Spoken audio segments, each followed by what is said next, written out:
Hello, everyone. Today with us, we have Kelan Kline, who not only paid off $25,000 in only 5 months, he became financially independent in his 30s. Kelan, how are you doing today? Good, Deacon. How you doing?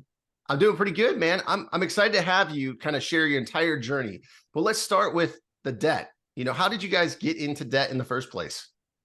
Yeah, so my wife and I, high school sweethearts, we both ended up going to community college together, then going to SUNY Brockport in New York, kind of a state school. And at the end of it, my wife went for a master's in teaching. I got my business degree in business finance, and we ended up with $40,000 with student loan debt. Right out of college. Just got married right after college as well. So kind of starting behind the ball there for sure with $40,000 for the student loan debt. So with that student loan debt, you probably were just paying regular payments and you're just like, hey, we're gonna get at this. But at some point you're like, okay, we got $25,000 left, and you just went gung-ho. So what did that look like? Yeah. So yeah, when we first graduated, we were just like, all right, let's, I think our monthly payment was like 300, and I was like, let's put 400 at it. Throw an extra $100, and it's going to slowly go to the wayside. And it's really something that we wanted to become debt free as fast as possible. We were trying to figure out our career paths. I became a jail deputy, which was my dream job of being in law enforcement. My wife finally got a teaching job, so we started to pay it off a little bit faster. So we got down to that $25,000 mark. And at that point, we started our online business. And that started to take off and really make some good money. So we had almost 3 incomes coming in at once. And we just set out to say, like, in order for us to be financially free and really set our finances off the way we want to and have more freedom with our money, we need to go all in on paying this debt off. So I believe we started December it's been so long, December of 2018. And within those 5 months, it was leading up to Christmas. So it was in the summer, we decided, I think it was May. Leading up to Christmas, we said, we're going to pay off this as fast as possible. So we were taking $5,000 from our business, throwing it at the debt. And then within 5 months, we were completely debt free as far as student loans and anything else. It was just the mortgage. That's incredible, man. Congrats. So what were the 3 different sources of income that you're talking about? Yeah. So my wife was a teacher at the time, and then I was a freelancer. And then we also had our online business, thesavvycouple.com. And what kind of freelancer were you? Yeah, so when I quit my job as a jail deputy to do this full time, I was doing digital marketing. So just helping other bloggers kind of, get their name out, do email marketing, kind of learning the ropes while getting paid, while growing our own business. So it was like the best of both worlds. That's awesome. And now, were you able to establish more clients, and therefore that's why you had more cash flow to pay down your debt? What was that look like? It was actually the opposite. When I first quit my job, we only made $50 with the blog, and we were still paying off debt at that point. We still had all of our debt. But I went to Brittany, and this was after I was completely miserable as a jail deputy and just, depressed, completely depressed. And like something had to change. I had to do something on my own. So I went to Brittany and asked if I could quit. We had a good nest egg saved up that we could have been putting towards the debt, but we saved instead to give us a little leeway in our budget. And I eventually quit the job and then started freelancing. And I only did that for 4, maybe 5 months. I did some teaching to Chinese students how to teach it, like teaching English. I was doing digital marketing. And then finally I got to the point of like, we don't actually need my income. Our budget's bare bones anyways. We can live off just Brittany's teaching salary. So why not put all the effort into growing the business that had way more upside than trade my time for money? So that's what we did. So how did you make that first $50 that you talked about? Yeah. So we started the blog in 2016, and for 9 months, we basically worked on it full time with our full-time jobs, nights, weekends, holidays, just grinding, learning the craft. And I know you've been doing it since 2010. Yeah, 2010. Yeah. So you know the grind. Finally, yeah, we had a sponsor come in and say, hey, we want to pay you $50 or actually it was $100 for a sponsored post on the blog. And I felt bad taking 100. So I said, let's do 50, because it felt weird to me. And then that was like a light bulb, like, holy cow, we actually have traffic and an audience. We can actually make money doing this. And then it kind of just snowballed from there. Yeah, that's incredible. I remember I had a very similar experience. I had a friend that was in digital marketing, and he had an insurance agent that was a client. And he's like, can I pay you $150? And I think it was for 3 months. So it was like $50 a month to feature him on your site or whatever. And I'm like, Are you kidding me? Of course, that'd be amazing, Yeah, right? So right. that's very cool. Yeah. So from there, like, okay, so now you paid off the debt, you have extra cash because your business is growing. Like, what's your plan from that point? Yeah, so the business was doing really well. I replaced my income pretty quickly after I put all my effort into the business and really, full time onto the business versus freelancing and being distracted. From there, I think the second year we made about 58,000, and then the following year we made multiple six figures, and so it took off quick. And a lot of it was with sponsorships and just negotiating brand deals, long term brand deals. And we got to the point where we were debt free, we were making really good money, and me and Brittany sat down at the table and had the conversation like, what would it look like if you were to join me full time on the business and lead teaching? Is that something you'd want to do? I know like we were talking about starting a family at the time, so it's like, would that be our ultimate like freedom and what our vision is for our life and our family, future family? And she was like, yeah, if we can, make it so it's not as risky as it sounds, like what would we need to do financially? And I guess we set the goal of if we would need to do 10K per month for 6 months to show like there's steady income coming in. And that was way more than we would need. So we were being very conservative, and we were able to do that. And then the last month before her teaching summer, or she was going into the summer break, we made $43,000 in a single month, which was more than she made her entire teaching year. And that was like a sign from God of like, guys, jump, do this full time. So we've been doing that since. That's awesome. Now, but how does that happen? I mean, I know I'm in the blogging world, I've been there, but people listening, right? Like how do you go from replacing a $40,000 a year income in 1 month? Like obviously that is a grind, but what were your income sources? What kind of hours were you guys working? Things like that. Yeah. So the good thing about an online business is you can have multiple income sources. You're not reliant on just a paycheck, and you're not just trading your time for money. You're building these assets that can continue to drive traffic and customers and affiliate commissions, with an online business versus a 9 to 5 job. You're just, you're trading your time for money, which it's really unfortunate that, that's how society is kind of built. And I think there's a ton of upside for owning a business. I'm a big proponent of people doing that. But yeah, so we had affiliate marketing income coming in. So just promoting products and services that we liked and enjoyed and reviewed and kind of implemented within our marketing and on our blog posts. We had big sponsorships that would come in, and we would have a long-term partnership with them for months. We had tons of traffic coming in through Pinterest at the time. So we were getting hundreds of thousands of page views and earning really good money through display ads. And then finally, we started to build our own digital products and courses that we would sell. So it was just like the 4 pillars of the online business really took off. That's incredible. So when you say courses or digital products, like walk me through what kind of digital products and what kind of price point, and were you making money off day one, things like that? Sure. Yeah. So the very first product we created was it's just a simple budget template, and it was to help people budget their money. Literally a 1-pager that's super simple, and you put down, your income, your expenses, your debt that you're trying to pay off, your savings, and it's super simple. We got that to rank #1 on Google, which drove an insane amount of traffic and grew our email list like crazy. So from there, we just kept listening to our customer and our audience that's like saying, hey, we love this budget template. We want a whole binder. So then Brittany made a whole binder that we were selling for $27. And then they were still asking for more. We want a debt binder. And then we wanted a cleaning binder. So we basically, now we have, hundreds of products. But we have our main chaos to control bundle that we sell through, a variety of different marketing channels. And then we lead them into a membership. And this is a totally different brand now that Brittany started, thesavvymama.com, over the last year.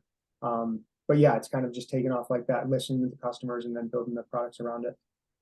That's so inspirational, man. That's very cool. So for people listening and they're saying like, okay, I'm a jail deputy or a teacher or whatever, fill in the blank. I would love to pay off debt and become financially independent. What kind of tips do you have for them at this, like now they're at this awareness point? What should they do? Yep. I think for me, the biggest, like I hit rock bottom being a jail deputy and like trying to convince myself, I was miserable trying to convince myself it's only gonna be 25 years and then I can retire. And like it'll be worth it. And I think it's just getting to that rock bottom and writing down your why. What do you want your life to look like? Having that discussion with your spouse so you guys are on the same page, have that vision in place. have that same why, and then have that lead to, you know, taking action, like what steps to do that. And to the action steps that we took were, okay, let's start our own business so we're not trading our time for money. Let's continue to educate. I love reading books. I got a bunch back here. The one that changed my life was Millionaire Fast Lane, by, what was it, DJ DeMarco, and basically showing that you can go the route of 9 to 5 and retire when you're 65 and old, and you have a lot of money in the bank and you don't have much time to use it and enjoy life. Or you can take the fast lane and start your own business, increase your income, learn high value skills that increase your income in your job, get into sales or marketing. So I think the biggest thing for us was realizing a 9 to 5 is going to end up just being a dead end job. And we're only going to be able to make so much time, or be able to make so much money with it and put so much time into it and not get as much as we want out of it. So really, you know, taking ourselves out of that equation and making it so we're in control of our time and money through an online business. It's kind of what set it off. So it'd be, for me, and sorry, I'm going around about here. The biggest thing for me, sit down with your spouse, if you have one, create that vision, create that action plan, budget your money. That's huge. Budget your money to the bare bones. You know, you're paying off debt, make that your number one priority. That's what's holding you back from being free with your money and your time. And then really learn how to increase your income as much as possible. That's awesome. Now, I'd love to talk about online business, because I feel like things have changed drastically, even over the past few years, right? If people are listening, do you think that like it's too late to get into online business, just focus on your current skill set? Or do you think there's opportunity still in the online space to really grow, scale, and, you know, succeed? Yeah, that's a great question. So I always go back to when we started our blog, 2016, everyone was saying it was dead. You're not gonna be able to start one. You're not gonna be able to get traffic. You know, no one's reading blogs anymore. And I still think, you know, there's still so much room in the online space. It might not be blogging with AI and stuff. There's definitely a risk there. But as far as like being a personality, creating content in a niche that you are passionate about, you have education in, you have experience in, it's your own unique takes. Like you can go and find a niche that you are super passionate about and create content, create short form videos on TikTok, grow a following, and grow and like start an online business within the next year if you really commit to it. And I think everyone has that in them. And it's just like getting started. Yeah, that's awesome. What are you guys currently working on? I mean, you talked about, you had the blog, you've got courses, digital products. I know you do some video stuff. What's your latest thing that you guys are working on? So finishing up the year, we actually just acquired sorry, I'm sick and I got a cough here. Finish up the year here, we actually just acquired another mommy blog.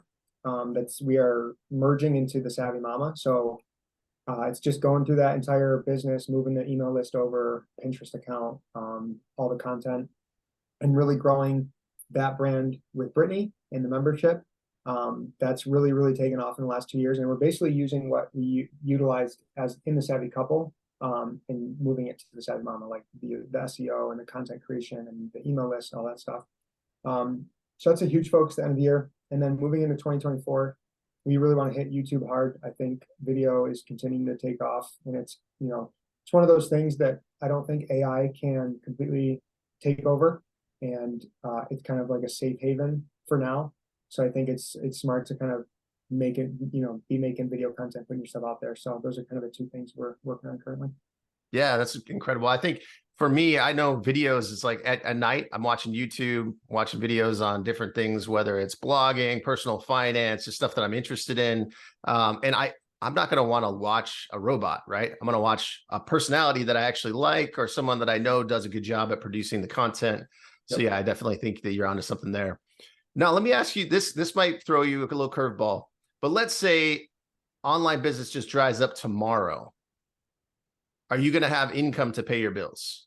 Because I know, and the reason why I asked that is because I was heavy into online business for a long time. And I just realized that there are things out of my control. It could be the Pinterest algorithm. It could be the Google algorithm. It could be whatever algorithm that all of a sudden income sources start to dry up. So how are you protecting yourself from something like that happening? Yep.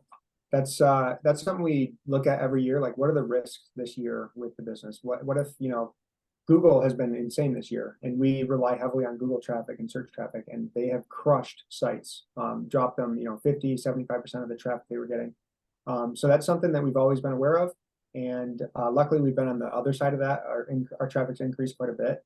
But yeah, one of the reasons we started YouTube was to diversify away from the blog traffic, which is, diversifying that. And then for the Savvy Mama, again, it's another business, but it is reliant on Facebook ads and Google, but it's a membership. So we should by the end of the month have 1,000 members in the membership. It's a very low ticket. It's $9 a month. But that's, if everything else were to go to zero, we still have 1,000 members paying us $9 a month. And actually we had the price way higher and we reduced it back down to $9, which, we would be able to sustain for a while. Yeah, that reminds me, there's a book called Built to Last that was a follow-up to Good to Great. And it was just the companies that failed, the great companies that failed, they failed to adapt. And what it sounds like, what I'm learning from your story is you're like, hey, we know that certain things can happen. So we're adapting quickly with the environment, putting our efforts in YouTube, putting your efforts in creating this membership. And so I think that's something that people can really take away. It's like, hey, don't put all your eggs in one basket. Make sure to diversify, not only when it comes to your investments, but also when it comes to your income sources, your business, that kind of thing. Yeah. And to piggyback off that, even if, say, everything were to go to zero tomorrow, we have a really good nest egg built up, so we'd be fine financially. But in starting your own business and freelancing and doing something on your own, I've developed these high value skills that I could easily take and go get a job or go get, a freelance gig and make 6 figures a year doing, because I've taken the time and put in the hard work to learn those high value skills. So that's another plus of owning a business is if everything did fail, you're still, I'm still Kelan Kline and I still have all the skill set that I learned over the last 7 years of running the business. Now, would you actually do that though? Would you trade your time for dollars? Never. I had that fear probably definitely when Brittany quit her job of like, man, if everything did go south, one of us would have to go back in. I was like, you're going back, I'm not. But yeah, I think in the last 3 years, that's gone out the window. There's no chance I'd ever go back to a 9 to 5. That's so funny. My wife also she's a former teacher. Okay. But she loves teaching. So she can't wait to go back to teaching, even though she doesn't have to, but it's great to have that choice, right? Totally. It's like, it's all about choice, freedom of choice, right? And it's like, 100%. You could do it if you want to, but you don't have to. And that's awesome. Yep. All right. Well, are there any tips that you can think of? So people that are in this position that you were, and they're like, I want out and I want to do what Kelan did. And I kind of want a roadmap. I mean, you gave us some really good tips as far as, meeting with your spouse, having your why. Any other tips that you have for people listening today? Yeah, we actually have a financial freedom starter guide on our site that people can download. That's kind of basically our step-by-step on what we did. Other than, creating that vision and having that why, I think the actual steps financially is number one, create a bare bones budget. What do you need to survive every single month with no other expenses on top? No going out to eat, none of that luxury stuff. That's a want, not a need. Know what that number is, and then you can reverse engineer. Okay, say we need $5,000 a month to live and keep our bills paid, keep the lights on. How do I go make that somewhere else? And you have that number to kind of go and project out in freelancing or whatever it may be. And then again, bare bone budget, put your money towards your debt, pay it off. It's especially if it's a high interest debt, student loan debt, credit card debt, that stuff will keep you buried forever. So pay it off. And then once that's paid off, you kind of have the freedom to make, those risky decisions, start your own business or quit your 9 to 5, jump around. Another thing I want to mention too is when I was working as a jail deputy, miserable, I almost felt like I had to stay there. There was no other option. That was my destiny, and that there was no other job that could pay that much and have that much security and a good pension and healthcare, which I just want to say, if anyone's struggling with depression and struggling with a 9 to 5 and a suck in the life out of you, there are so many options out there. Never ever let a job dictate your happiness, and you can bounce around to different jobs. It's going to be a beneficial thing for you. Reach out. There's always options. Yeah, these are great tips. I mean, if you're listening, I think the takeaways that I really hold on to are doing the bare bones budget, right? Once you have your why, what do you need to live on? And then what do you need to make to be able to achieve all those financial goals? And then what source of income or sources of income can you come up with based on your skill set, which you enjoy, to be able to kind of replace your 9 to 5 with an online business or another type of income source, so that you can achieve your end goals? Well, Kelan, it's been awesome having you on the show. If people want to stay in touch, where's the best place for them to find you? We are on all social media platforms. We're most active on social or Instagram on our daily stories at the Savvy Couple, at the Savvy Couple handle, on all social media platforms, and you can also subscribe to us on YouTube at the Savvy Couple. Awesome. Well, thank you so much for being on the show today. Appreciate you.